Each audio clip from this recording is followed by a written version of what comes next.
Bueno, jóvenes, continuamos entonces. Hablábamos del conducto de transporte.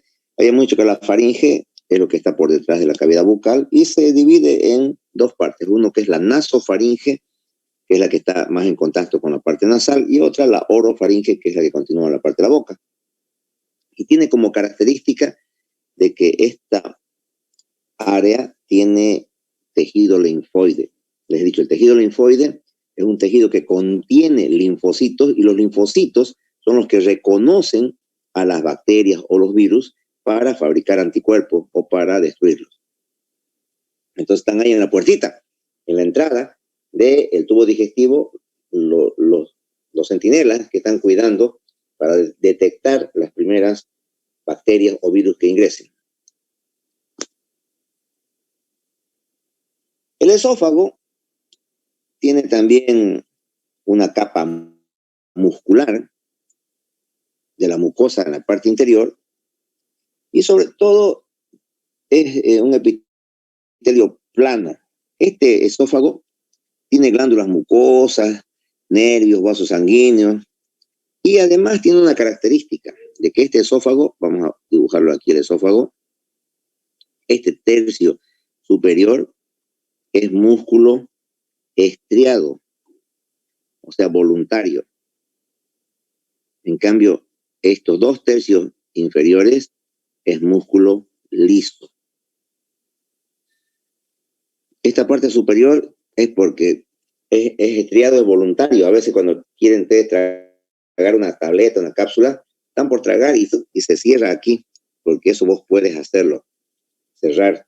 Pero ya después de que atravesó este tercio, ya es músculo liso, simplemente el sistema nervioso autónomo es el que regula las contracciones o peristaltismo de este esófago. Normalmente, este esófago llega aquí al estómago, a unirse con el estómago, y en esta área, esta zona del esófago, no está capacitada para soportar la acidez que tiene el estómago. Entonces, el contenido del estómago, que es tan ácido, a veces suele subirse. Aquí hay un esfínter, o sea, un anillo de músculo que no siempre está cerrado y no siempre es muy poderoso, no siempre coordina bien y a veces puede dejar pasar hacia arriba el contenido del estómago. Como este contenido del estómago es muy ácido, eso puede provocar lesiones aquí en esta zona de la unión entre el esófago y el estómago, y por eso es lo que generalmente salen úlceras, o sea, una herida, o se puede perforar, o puede cicatrizar así más cerrado, o finalmente puede darle cáncer, ¿no?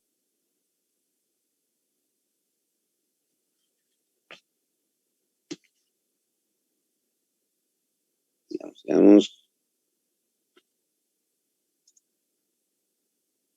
Y justamente a eso se llama la úlcera esofágica o esófago de Barrett. Eso van a leer cómo existe en esta área lesiones producidas por el retorno del jugo gástrico hacia este esófago que no tiene la capacidad para defenderse. Siguiendo con esto de los conductos o vías de transporte, el conducto anal es muscular, obviamente, es el que sirve para que las heces puedan salir al exterior. Y también tiene el epitelio plano escamoso, estratificado, además de unos plexos venosos que cuando hay mucha fuerza en esa área, esas venas se dilatan y forman las varices, llamadas también hemorroides. Ya yendo al tracto digestivo, vamos a borrar esto.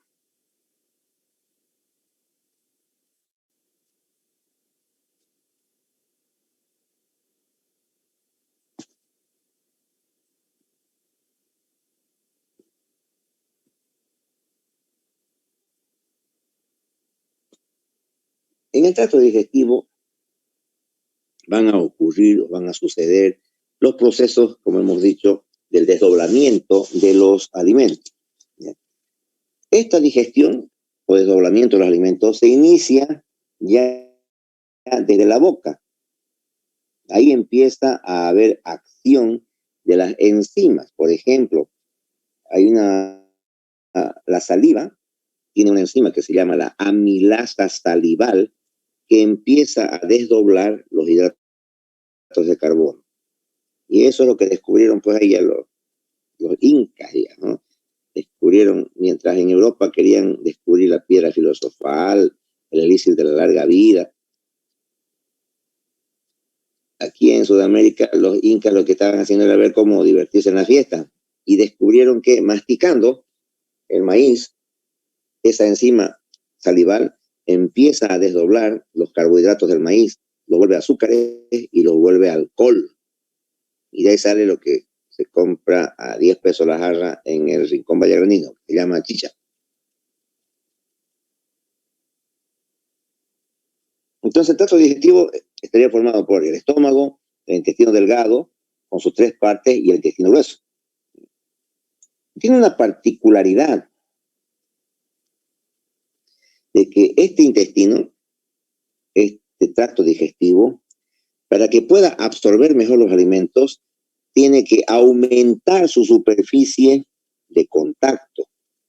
Y eso lo aumenta a través de que la mucosa, en vez de ser así lisa, no, tiene pliegues.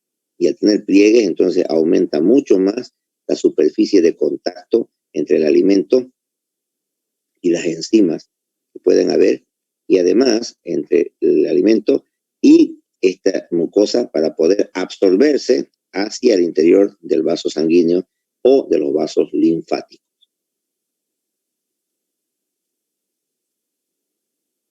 Hay varias capas que tiene este tubo digestivo, que se repiten en todo a lo largo del tubo digestivo, pero con ciertas diferencias entre un segmento y otro.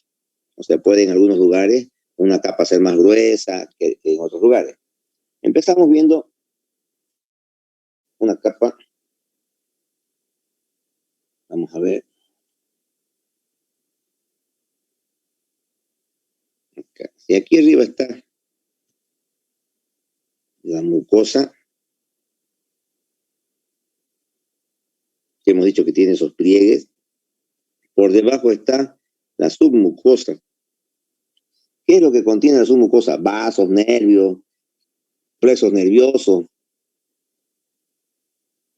Después viene, esta es la submucosa,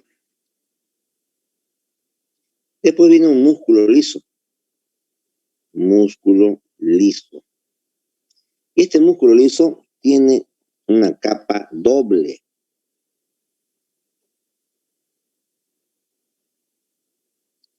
Una capa doble, donde en el interior están fibras así longitudinales y por fuera fibras circulares. Entonces una capa doble de músculo liso que también existe acá en la mucosa. Voy a poner por eso aquí, músculo liso.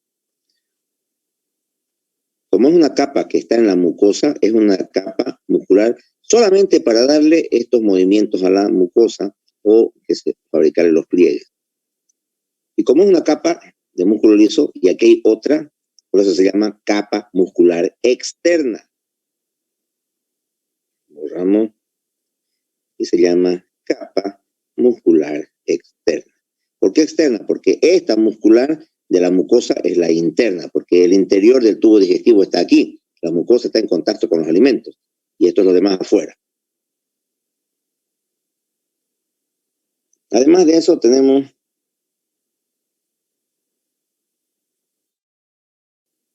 la última capa que se llama serosa. Serosa. Este músculo, hemos dicho, tiene varias direcciones, ¿no? Es longitudinal, es circular, y en el estómago tiene más capas, que incluso hay capas oblicuas. Todo esto para poder darle mayor movimiento y que pueda el alimento mezclarse de mejor forma. Además de eso, vamos a encontrar ciertos lugares donde son engrosamientos musculares, como anillos más gruesos hechos de músculo, y que sirven como una especie de una válvula, o sea, algo que permite cerrar o abrir el tubo digestivo. Y de esos vamos a encontrar varios esfínteres, eso, así se llaman esfínteres. Uno de ellos es el pilórico, o sea, el píloro, que se localiza entre el estómago y el duodeno. Vamos a borrar acá.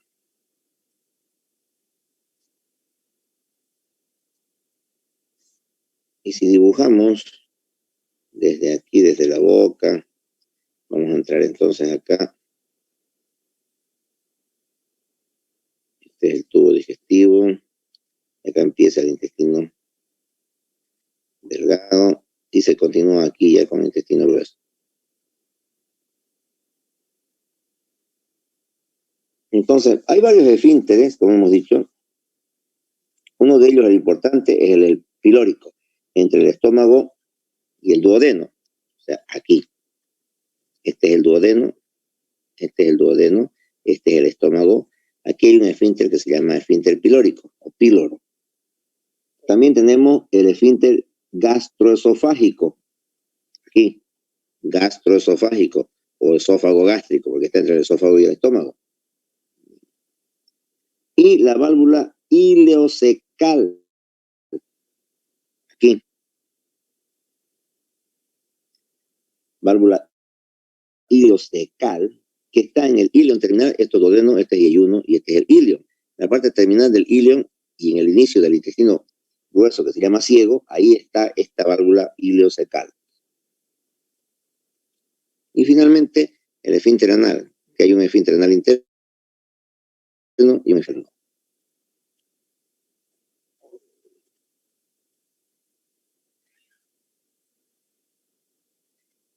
El tejido inmunológico al cual nos hemos referido, justamente es el que va a proporcionar la defensa inmunológica contra todas las bacterias o antígenos que se han ingerido.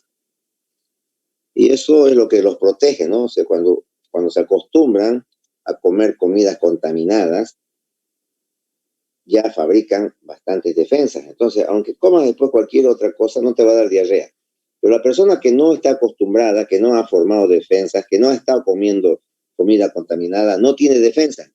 Entonces, en cuanto come algo así contaminado, le da diarrea y puede ser peligroso. Pero cuando ya te has ido acostumbrando desde chiquito, ya tenés todas las defensas, ya no te da diarrea.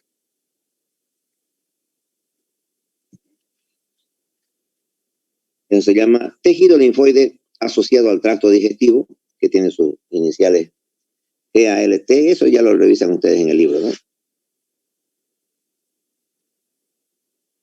Este intestino, hemos dicho entonces, tiene inervaciones intrínsecas, o sea que hay nervios que están dentro de la pared, el intestino, están nervios dentro de la pared, o nervios que vienen aquí por fuera.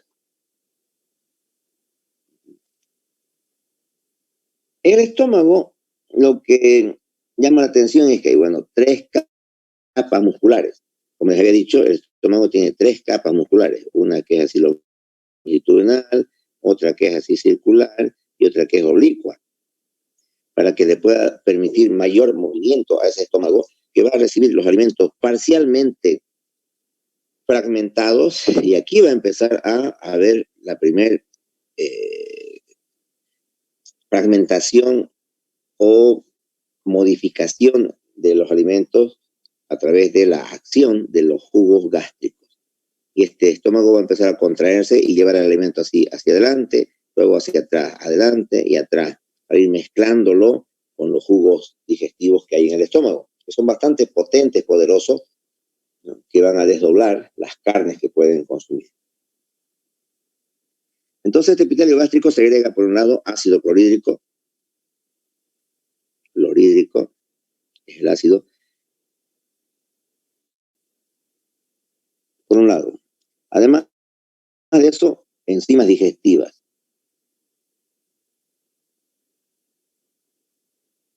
Estómago, ácido clorhídrico, enzimas digestivas, y además tiene alguna secreción, pequeñas secreciones enteroendocrinas, ¿ya? Un tipo de hormonas también suele proporcionar este estómago. ¿Cuáles son las enzimas? Sobre todo son las enzimas que desdoblan las proteínas. Aquí en la boca hemos dicho, inicia con la amilasa, el desdoblamiento de los hidratos de carbono, como es el azúcar o el almidón. Entonces, aprovechando ese almidón del maíz, es que se puede desdoblar en contacto con la saliva, que tiene una enzima, se llama tialina salivar. Tialina con P inicial, pero o sea, sería P-tialina. Esa tialina que está acá en la saliva es la que empieza a desdoblar los hidratos de carbono del maíz y los vuelve azúcares y los vuelve luego alcohol. Hay células, además de eso, este estómago también produce moco, porque el moco, vamos a borrar esto, aquí está fabricando ácido. En el interior del estómago se fabrica el ácido clorhídrico, pero ese ácido va a lastimar, herir a la mucosa, porque el ácido tiene que destruir a lo que se ha comido, pero además de eso, el ácido tiene la capacidad de destruir cualquier tipo de mucosa. Entonces ataca a esta mucosa del estómago y para que no le haga nada, para que no la dañe, no le haga una úlcera y no le haga una perforación, este mismo estómago también produce una capa de moco. Entonces este moco es lo que protege al estómago. El moco que está fabricándose en la misma mucosa del estómago, este moco es el que no permite que los ácidos entren en contacto con la mucosa. Cuando disminuye el moco, entonces los ácidos entran a la mucosa y producen primero una irritación, que es la úlcera, y después es una herida que se puede perforar y eso es sumamente grave.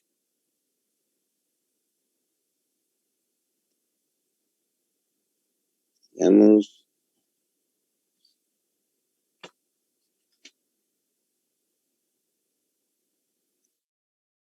Las que producen ácidos se llaman células parietales, ¿no?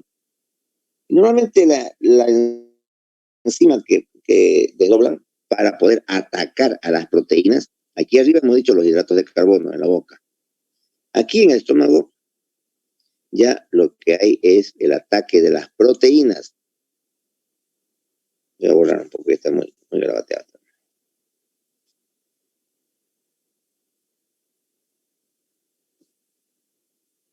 Aquí está el estómago, entonces.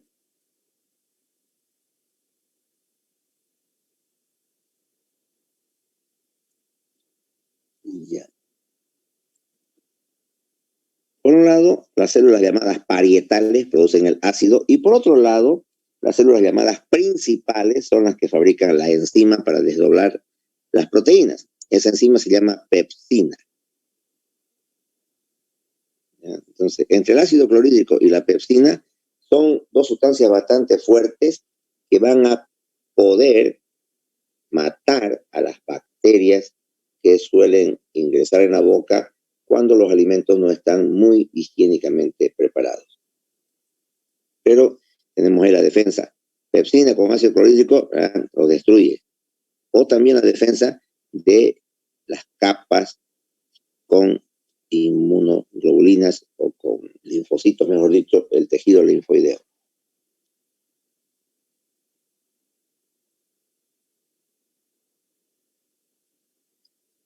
Hemos dicho también que se segregan varias hormonas, ¿no?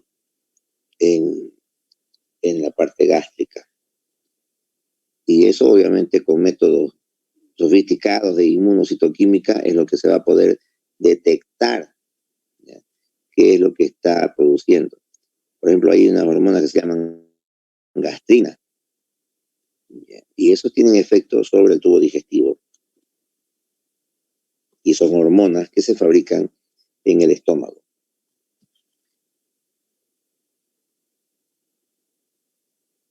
Tiene sus áreas, el estómago, sus 3 zonas.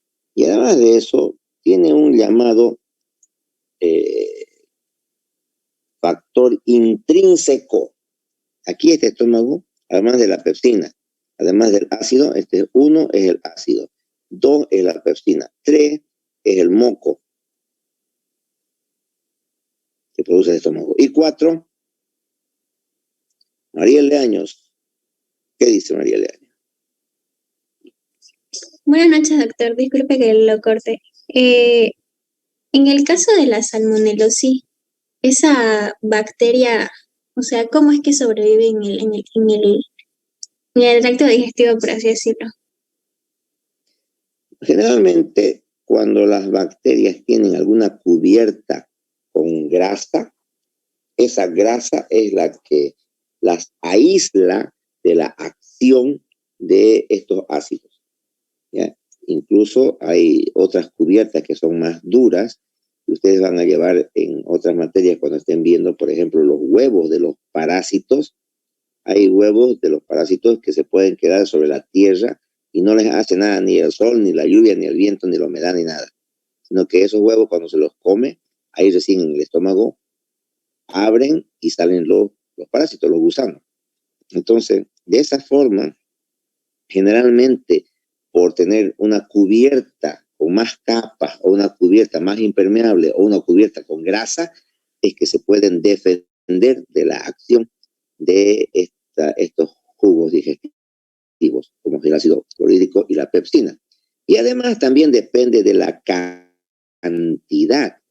Puede que si metes 1.000.000 de salmonela, puede que mueran pues más de 500.000, pero entran pues unas 200.000 por lo menos ya al intestino delgado, y ahí el intestino delgado ya no hay acidez, y ahí se pueden multiplicar fácilmente, rápidamente. Entonces,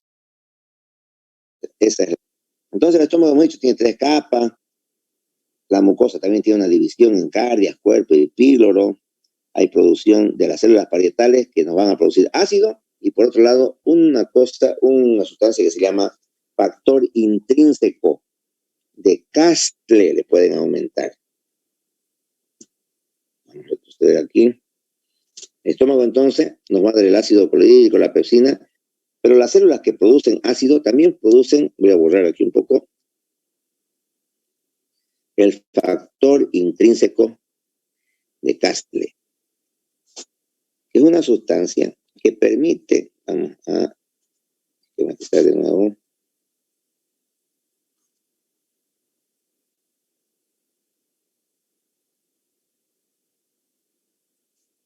ahora,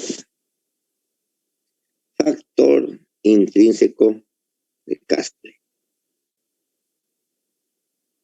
En el libro está solo como factor intrínseco, pueden aumentarle de Castle porque en otros libros tiene ese nombre.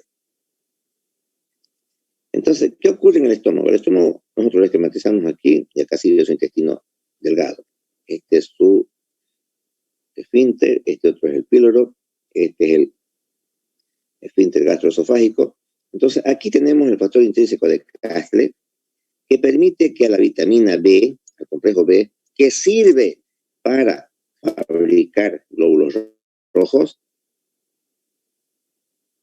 este factor intrínseco de Castle protege a la vitamina B para que pueda ingresar y aquí absorberse en el intestino delgado. Cuando no tiene factor intrínseco de Castle por algún tipo de malformación, no puede absorber vitamina B y no puede formar glóbulos rojos. Y a eso se llama anemia. La disminución de glóbulos rojos se llama anemia. Y en este caso se llama anemia perniciosa. Anótense. Anemia perniciosa cuando la causa es porque no hay vitamina B para fabricar glóbulos rojos, y no hay vitamina B porque no hay factor intrínseco de Castle en el estómago para protegerlo de los jugos gástricos y protegerlo hasta que pueda llegar al intestino delgado.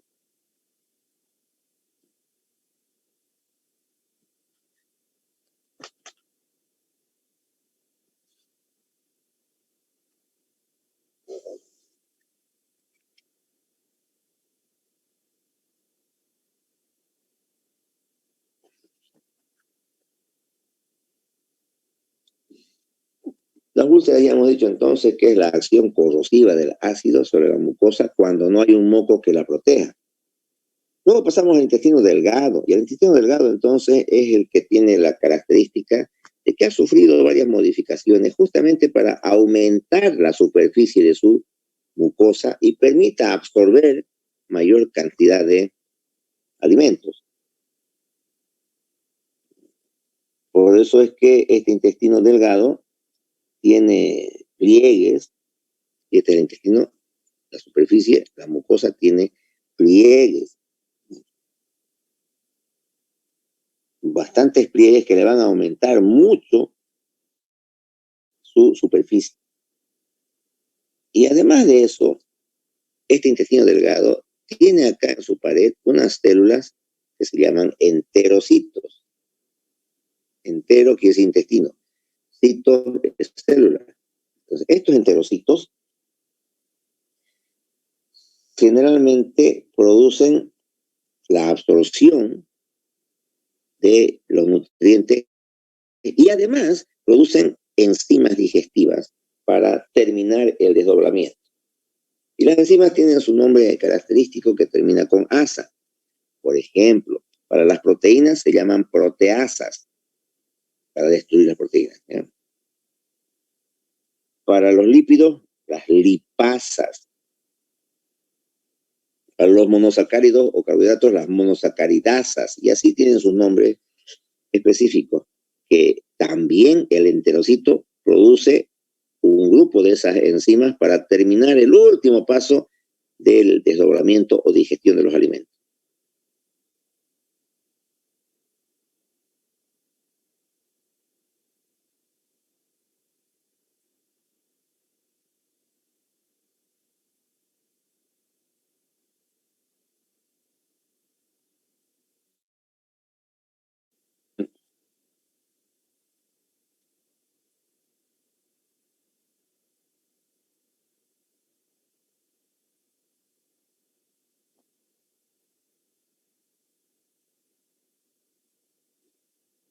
Entonces,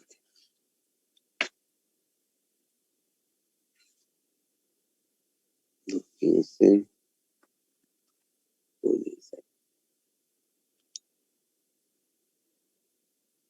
Hay también unas células en el intestino delgado, células mucosas, células de Panet, que tienen ciertas características. A ver, cuenten. 10 minutos desde aquí, a los 9 minutos me avisan. Y también tiene ciertas células endócrinas, ¿no? Este intestino delgado tiene células madres que son las que permiten regenerar el tejido cuando este se daña. Y además de eso, bueno, tiene esta mucosa del intestino delgado, vasos, tejido linfoides, tiene nervios.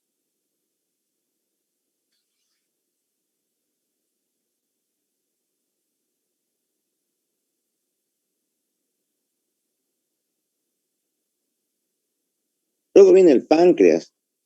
Y el páncreas tiene dos funciones. Una función endocrina, que produce insulina y glucagón, que no nos interesa en este momento, pero tiene una función exócrina, es decir, que fabrica muchas enzimas que van a permitir una potente acción sobre los alimentos que están pasando por el intestino delgado.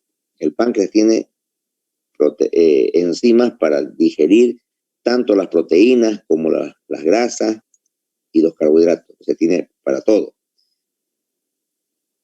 El problema es que cuando el páncreas se inflama, esos líquidos, esas enzimas, al mismo páncreas empiezan a destruirlo. Y por eso es gravísimo y mucha gente se muere por esa complicación. Producto de que el páncreas tiene su desembocadura, en anatomía van a ver ustedes, el páncreas desemboca en la ampolla de Bartter junto con la desembocadura de la vesícula biliar. Entonces, si la vesícula por los cálculos se inflama, esto se irrita, se inflama y va contagiándolo al páncreas. Y cuando el páncreas quiere eliminar sus enzimas, no puede, porque está obstruido, está inflamado. Entonces esas enzimas empiezan a destruirlo al mismo páncreas. Y eso es gravísimo, generalmente mortal. El intestino grueso, ¿qué es lo que hace? Sobre todo, se encarga de reabsorber los líquidos. Y tiene que segregar moco.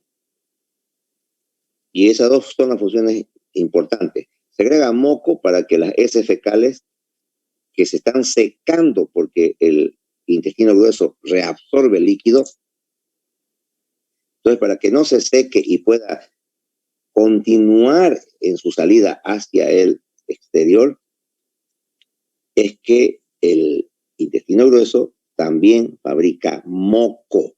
Este moco es un lubricante y además le da forma a las heces fecales.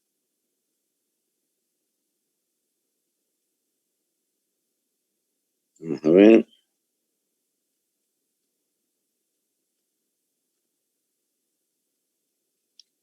Para que se muevan estas capas musculares que habíamos citado, hay dos plexos, ¿ya? Uno es el plexo que está para la capa, voy a borrar esto. Hemos dicho que si este sería el tubo digestivo, entonces aquí lo primero que está es la mucosa. Aquí está la submucosa. En esta submucosa hay un plexo nervioso para poder mover a la capa muscular de la mucosa. Se llama plexo submucoso de Meissner. Y luego viene acá la capa muscular externa, con una capa, hemos dicho, son longitudinales y la de afuera son circulares. Entre las dos hay otro plexo mientérico de Auerbach. ¿Ya? Y es ese plexo mientérico de Auerbach el que justamente se daña con las complicaciones del Chagas, que son las que tienen mucha gente que no tiene peristaltismo, y esas personas tienen un estreñimiento muy crónico. ¿Cuánto falta? 5 minutos, doctor. Ya. Entonces, el intestino grueso hemos dicho absorber las sales y sobre todo agua.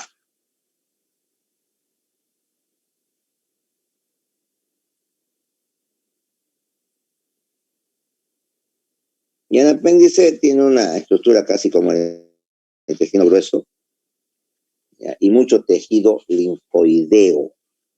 Esa es una de las características del apéndice, la gran cantidad de tejido linfoideo. Y por eso es que se inflama fácil y rápidamente. Hay ciertas enfermedades del intestino grueso, como la enfermedad de Hirschsprung, por ejemplo, en la cual hay falta de los ganglios que van a llevar los nervios, que van a llevar el impulso nervioso para que se contraiga el músculo. Entonces, si los ganglios se dañan en esa enfermedad llamada de Hirschsprung, entonces no habría nervios para mover al músculo. Y si no lo mueve al músculo, no hay peristaltismo, o sea, no hay contracciones. Y si no hay contracciones, no hay defecación y se produce el estreñimiento.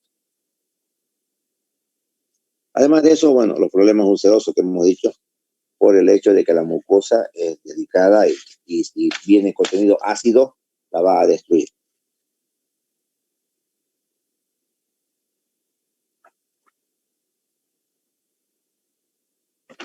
Bueno,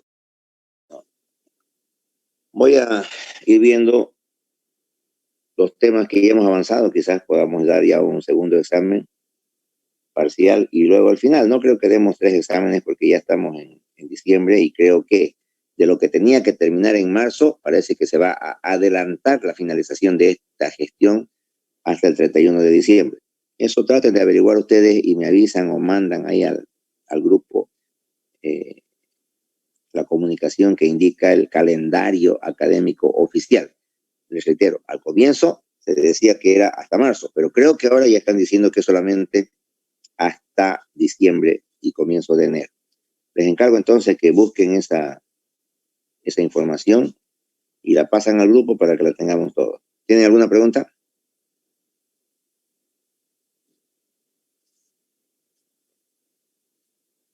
Bueno, entonces, si no hay preguntas, pónganse a estudiar. Voy a ver yo para planificar un siguiente examen para que tengamos 2 notas de parciales y una nota de final. No seré más joven entonces. Buenas noches. Continuamos la siguiente semana. Maestro Tomás Apino. Buenas noches, doctor. Buenas noches. Doctor, disculpe. Dígame. Si vamos a dar un examen, ¿de aquí a cuánto tiempo sería dar ese examen? Les voy a avisar con una semana de anticipación, ¿no?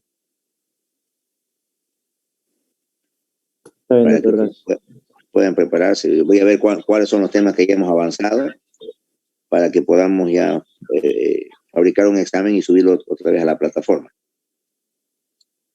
¿Listo, jóvenes? ¿Cuántos minutos faltan? Ya no falta nada, ¿no? Un minuto. Ah, ya, un minuto se va a cortar en cualquier momentito, entonces. Vayan leyendo, prepárense para este examen, que es un poquito más, más de medicina, ¿no? Más útil. Esto que están aprendiendo en histología les va a servir mucho para fisiología. Por eso es que el examen va a tener bastante contenido de esto que son los casos clínicos, las patologías, que este libro es el único que tiene. Los otros libros de histología no tienen esas cosas. Así que traten de enfocarse en eso y en los conceptos clave que les he dicho, donde está la llavecita, que es una especie de un resumen de lo que tienen que saber. El examen generalmente lo sacamos de esos lugares. Léanlo y a ver, seguimos conversando la siguiente semana. Buenas noches, jóvenes. A tomar sus... Hasta luego, doctor. Ah, Buenas noches, doctor. bueno.